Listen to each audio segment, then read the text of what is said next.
ഈടെ പോയിട്ട് ഇരുന്ന് ഫുഡ് കഴിച്ച് ഈ വീഡിയോ പോസ്റ്റ് ചെയ്യാൻ തീരുമാനിച്ചപ്പോഴേ അനക്കുറപ്പാ.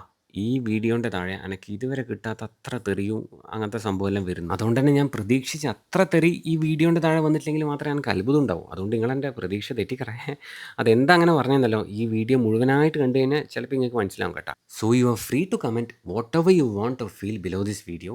No offence at all. പക്ഷേ ഈ വീഡിയോ, അതായത് ഇതിൽ ഞാൻ പറയാൻ പോകുന്ന ഫുഡിൻ്റെ റിവ്യൂവിൻ്റെ കാര്യം 150% അന്ന് അവിടുന്ന് കഴിച്ചപ്പോൾ എനിക്ക് കിട്ടിയ ടേസ്റ്റിൻ്റെ ഫീൽ എന്താണോ, അതായത് എനിക്ക് ഫീൽ ചെയ്ത ടേസ്റ്റ് എന്താണോ അതിനെ വെച്ചിട്ട് മാത്രമായിരിക്കും. ഓക്കെ, അപ്പോൾ തുടങ്ങാം അല്ലേ. സമയം പറയുകയാണെങ്കിൽ ഇപ്പോൾ ഏകദേശം ഒരു ഉച്ച കഴിഞ്ഞ് ഒരു 3 മണി 3:15 ആയിട്ടുണ്ടാവും. രാവിലെ ഒരു 10 മണിയാകുമ്പം വീട്ടിൽ നിന്ന് 3 ഇഡ്ഡലിയും കുറച്ച് സാമ്പാറും ചട്നിയും കഴിക്കുക. ഇപ്പം 5 മണിക്കൂർ കഴിഞ്ഞു. ഭയങ്കര വിശപ്പും.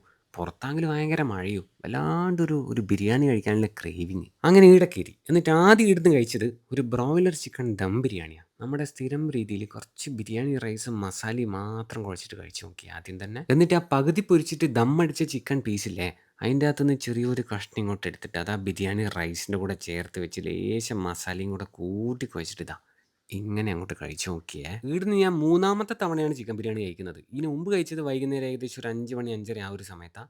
പിന്നെ അതിന് മുമ്പ് കഴിച്ചത് രാത്രി ഒരു 8 മണി ആ ടൈമിലാണ്. ആദ്യമായിട്ടാണ് ഉച്ചക്ക്, അതായത് ഒരു 2:30 3:30 ആ ഒരു ടൈമിൻ്റെ ഇടയിൽ ഇവിടുന്ന് ബിരിയാണി കഴിക്കുന്നത്. കഴിഞ്ഞ 2 തവണ കഴിച്ച ചിക്കൻ ബിരിയാണീനേക്കാളും എത്രയോ അടിപൊളിയായിരുന്നു കേട്ടോ. കഴിഞ്ഞ ദിവസം ഇവിടുന്ന് കഴിച്ച ഈ ചിക്കൻ ബിരിയാണി, അതിന് ഉച്ചക്ക് കഴിച്ചുകൊണ്ടാണോ എന്നറിയില്ല, പിന്നെ റൈസും മസാലയും തമ്മിലുള്ള റേഷ്യോ ഒക്കെ എൻ്റെ ടേസ്റ്റിന് പെർഫെക്റ്റ് ആയിരുന്നു. ലെഗ് പീസ് വേണ്ടാന്ന് ഞാൻ ഓർഡർ ചെയ്യുന്ന സമയത്തെ മൂപ്പരോട് എടുത്ത് പറഞ്ഞു കേട്ടോ. പിന്നെ ഇവരെ തൈര് സലാഡും അടിപൊളിയായിരുന്നു. ഇതിൻ്റെ കൂടെ ഒരു പപ്പടം കൂടെ കിട്ടിയിരുന്നെങ്കിൽ പൊളിച്ചേനെ. അപ്പം അങ്ങനെ ബിരിയാണി എല്ലാം സ്റ്റീൽ പ്ലേറ്റിൽ വാഴയിലയിൽ വെച്ചിട്ടെല്ലാം ഞാൻ കഴിച്ചതിന് ശേഷം നെക്സ്റ്റ് ആയിട്ട് ഓർഡർ ചെയ്തു. പിന്നെ 209 റുപ്യാണ് ടാക്സ് അടക്കം ഇവിടെ ഫുൾ ചിക്കൻ ബിരിയാണീൻ്റെ റേറ്റ് വരുന്നത് കേട്ടോ. അപ്പോൾ അങ്ങനെ അത് കഴിച്ചതിന് ശേഷം നെക്സ്റ്റ് ഐറ്റം കഴിച്ചത് ഈ ചോപ്സിയ.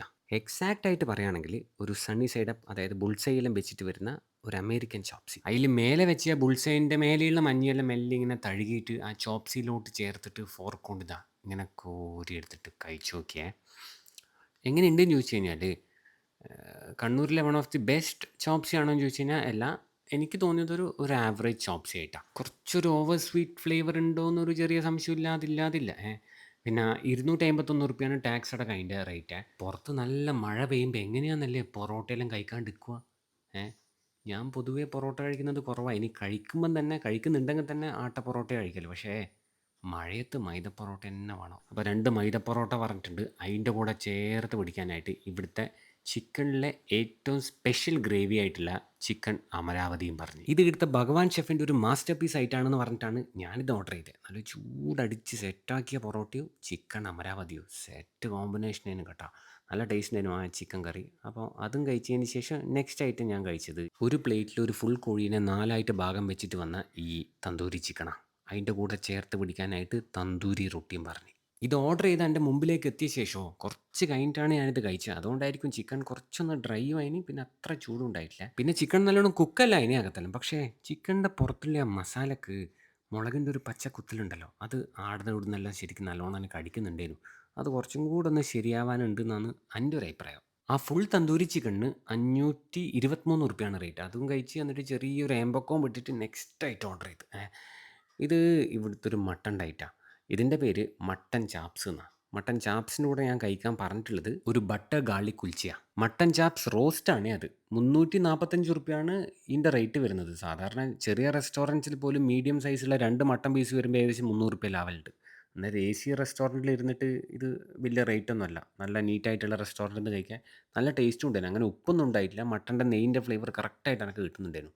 അപ്പോൾ അത് കഴിച്ച് എന്നിട്ട് നെക്സ്റ്റ് ഐറ്റം ഞാൻ കഴിച്ചത് ഇവിടുന്ന് ഒരു ഇതാ, എൻ്റെ പേരെന്തേനു, അഫ്ഗാനി ചിക്കൻ ക്വാർട്ടറാണേ വാങ്ങിച്ചത്. ഒരു ലെഗ് പീസ് മതി എന്ന് പറഞ്ഞ്. എപ്പോഴും ചെസ്റ്റല്ലേ കഴിക്കല്, അതുകൊണ്ടൊരു ചേഞ്ച് ആയിക്കോട്ടെ എന്ന് വിചാരിച്ച് ഇവിടുന്ന് ഇത്ര ഐറ്റംസ് കഴിച്ചു തരുമോ. ഞാനൊരു കാര്യം ശ്രദ്ധിച്ചു കേട്ടോ, അതായത് ഒരൈറ്റത്തിനും അങ്ങനെ ഓവറായിട്ട് ഉപ്പൊന്നുമില്ല കേട്ടോ, കറക്റ്റാണ്. പിന്നെ ചില ഐറ്റത്തിന് ഉപ്പ് ലേശം കുറവാണ്. അത് കുഴപ്പമില്ലല്ലോ, വണ്ടിക്കിൽ ഇട്ടാൽ മതിയല്ലോ. പിന്നെ ഇപ്പം ഞാൻ കഴിച്ച അഫ്ഗാനി ചിക്കൻ അൽഫാം ഉണ്ടല്ലോ, അതിനൊരു മടുപ്പിക്കാത്ത ടൈപ്പ് ഫ്ലേവറാണ്. ചിലത് ഭയങ്കര ക്രീമായിട്ട് വേഗം മടുക്കും.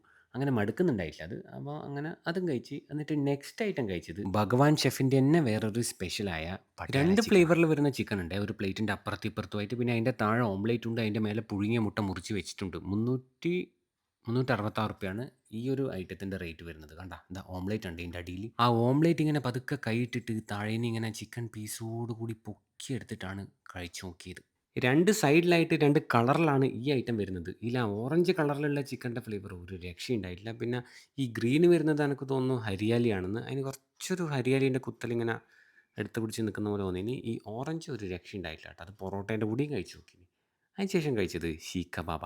ഇത് കുറച്ച് നേരത്തെ എൻ്റെ മുമ്പിൽ കൊണ്ടുവച്ചിന്, പക്ഷേ കഴിക്കാൻ ലാസ്റ്റായി പോയിന്. അത് എൻ്റെ മിസ്റ്റേക്കാണ്. അതുകൊണ്ട് തന്നെ അത് കുറച്ചൊരു ഡ്രൈ ആയിരുന്നു കേട്ടോ. പക്ഷേ ഫ്ലേവറും സംഭവം സെറ്റായിനുവേ.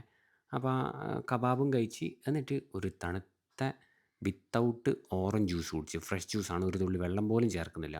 എന്നിട്ട് പിന്നെ അവസാനം കുറച്ച് മധുരമാക്കാമെന്ന് വിചാരിച്ചിട്ട് ഒരു ഫലൂദയും പറഞ്ഞു. പുറത്ത് നല്ല മഴ പെയ്യുമ്പോൾ നല്ല തണുത്ത ഫലൂദ കുടിച്ചിട്ടുണ്ട് നിങ്ങൾ? കുടിച്ചിട്ടില്ലെങ്കിൽ ഒന്ന് കുടിച്ച് നോക്കുക, വേറെ തന്നെ ഒരു ഫീലാണ്.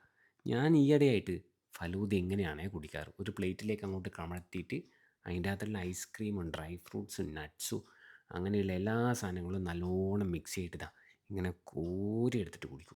ഗ്ലാസ്സിൽ നിന്ന് കുത്തി ഇളക്കിയിട്ട് കോരിയെടുത്ത് കുടിക്കുന്ന ഫലൂദേനേക്കാളും എത്രയോ അടിപൊളിയായിട്ട്, അല്ലെങ്കിൽ എത്രയോ ടേസ്റ്റി ആയിട്ട് എനിക്ക് തോന്നിയിട്ടുള്ളത് ഇങ്ങനെ പ്ലേറ്റിലേക്ക് കമഴ്ത്തിയിട്ട് നല്ലോണം മിക്സ് ചെയ്തിട്ട് കുടിക്കുമ്പോഴാണ് കേട്ടോ ഫലൂദ. ഇതെന്തോ ഭയങ്കര ഒരു പ്രത്യേക ടേസ്റ്റാണ്, നല്ലോണം മിക്സ് ആവും. അപ്പോൾ അതെല്ലാം ഞാൻ ഇവിടുന്ന് കഴിച്ചത്. ഇതാണ് എൻ്റെ ടോട്ടൽ ബില്ല്. ഇവിടുത്തെ കിച്ചണൊക്കെ നല്ല വൃത്തിയുള്ള കിച്ചണാണ്, പിന്നെ ആംബിയൻസ് എല്ലാം അടിപൊളിയാണ്. അപ്പോൾ ഈ സ്പോട്ട് എവിടെയാണെന്ന് ഇനി പറഞ്ഞുതരാം. നമ്മളെ കണ്ണൂർ തളാപ്പ് AKG ഹോസ്പിറ്റലില്ലേ, AKG ഹോസ്പിറ്റലിൻ്റെ നേരെ ഓപ്പോസിറ്റ് സൈഡിലുള്ള ഈ MVK ഹെറിറ്റേജ് ഫുഡ്സ് എന്ന് പറഞ്ഞ ഈ റെസ്റ്റോറൻറ്റാണ്. അപ്പോൾ ശരി.